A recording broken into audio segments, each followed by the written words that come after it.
เคยมีอารมณ์นี้บอกเวลาที่มีภัยในใจแล้วบ่กล้าบอกเพราะยานคำตอบมันจะทำหายใจ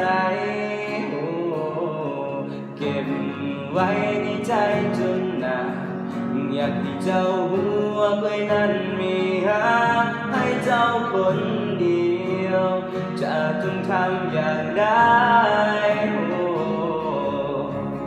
ไผจูบไผก็บอกที่เขาบอกไปบอกหักเท่านั้นมันจะยากคนใดหากเจ้ามีใจก็คงจะดีหากเจ้าบ่สนใจแล้วควรจะทำอย่างไรดีอยากให้รู้แต่บอกกล้าบอกอยากจะบอกออกไปแต่มันเบาบ่ออกเพราะยังคำตอบจะบ่ตรงกับสิ่งที่ต้องการฟัง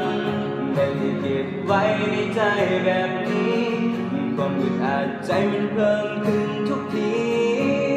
บอกพักนั้นมันบ่ง่ายอย่างที่ใครเขาคิด